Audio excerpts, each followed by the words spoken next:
After years of downplaying inflation, central bankers, government officials, and the elite can no longer deny that inflation is here. Despite using questionable methodology, yesterday's CPI number came in at a shocking 6.1%, the highest reading since 1991. Remember, these are the same officials who promised the American people in 2020 that there wouldn't be any inflation and that there was nothing to worry about as we proceeded to print trillions of excess dollars. Soon the narrative moved to denial, with Powell and company essentially denying inflation even existed. And when it became too obvious to ignore, they dismissed it as transitory. After more than a year of serious price hikes, the story is entering its final stage. The narrative is shifting. The new angle is that inflation is a good thing, a last-ditch resort to explain the invisible tax that is engulfing America. In today's video, we examine the potential for a massive hyperinflation disaster and look into Michael Burry's latest statements on this issue, digging into the details of a tragedy that is brewing in Washington and Wall Street. But before we begin, I would like to quickly remind you guys to hit that subscribe button if you enjoy my content. I'm at nearly 86,000 subscribers and would love to hit that 100K mark before the end of this year. While talks of hyperinflation are often quickly dismissed as absurd, the events unfolding around the world today are rapidly creating a dangerous environment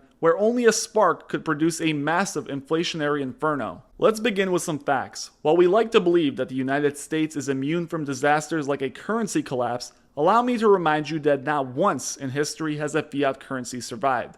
Every single one has failed. The two longest surviving, the British pound and the US dollar, both have lost the vast majority of their original value. Now, before you get too bored of the typical cliche apocalyptic fiat talk, let me make it clear to you that we're still very, very far away from hyperinflation percentage-wise. But as you're about to see, we may not be too far away time-wise. Officially, hyperinflation is defined as monetary inflation occurring at a very high rate. What very high means in this context is rather subjective, but most economists agree that an inflation rate of greater than 50% for at least a month is the line. Right now, there are only 7 nations on Earth experiencing hyperinflation, but there are signs that we could be headed towards a disaster. Burry's tweet from November 10th highlights this. While experts previously blamed the reopening as the catalyst for the rise in prices, we are seeing with new data that the reopening has little to do with these recent numbers. The CPI is at 6.1%, a far cry from 50, but the government is incentivized to keep inflation figures low. You can read about this on your own time, but it is very true that the methodology used to measure CPI has changed dramatically over the past few decades. What is also true is that for each change, the CPI numbers look lower and lower.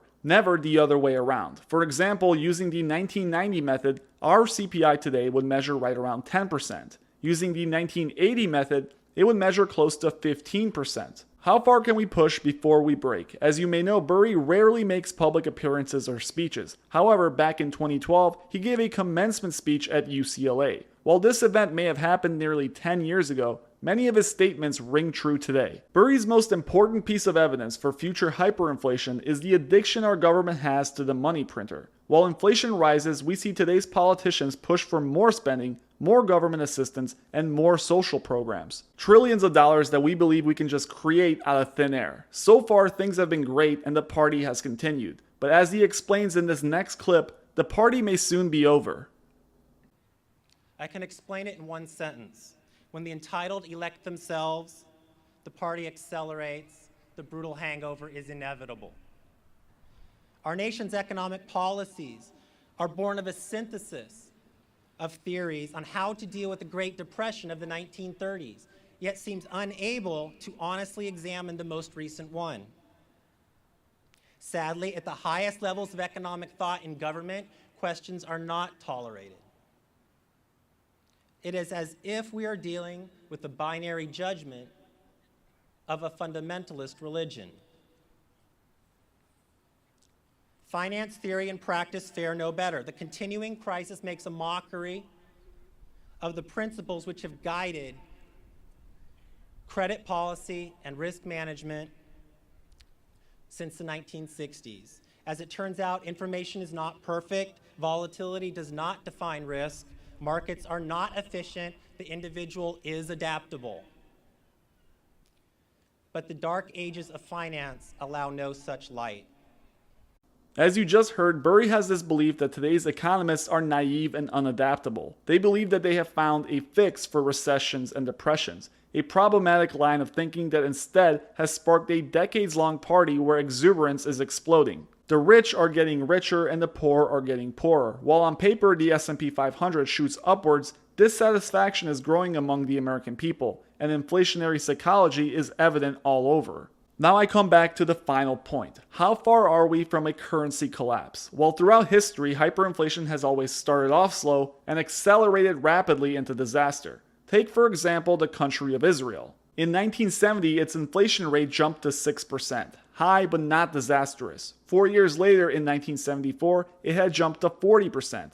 Now serious trouble was brewing, yet the government failed to stop the obvious threat. By 1984, the inflation rate had reached 450% and was projected to reach over 1,000% the following year. It was only at this point that serious action was taken by then Prime Minister Begin, who radically changed the economy with the 1985 Economic Stabilization Plan, one that saw the introduction of a brand new currency. This case proves just how quickly things can change over a decade, and it's also proof that the government will do little to change the situation until things get really, really bad. Nobody in today's US government is ready to pull a Paul Volcker and raise interest rates, cut government budgets, and taper. In fact, it's in the government's favor to push inflation as it helps them repay debts. While the Fed loves to talk, they actually do very little to help with alleviating inflation. This is why we're seeing mainstream media pivot and attempt to sell the idea that high inflation is actually a good thing. But not everything is death and doom. As Israel proved, despite a currency collapse and hyperinflation, the country rallied, and today it finds itself as one of the world's best economies. Things have a way of working themselves out, and not always is an economic disaster or a currency collapse the end of civilization. Dr. Michael Burry tends to think dark, and it's his opinion that the dollar will soon collapse,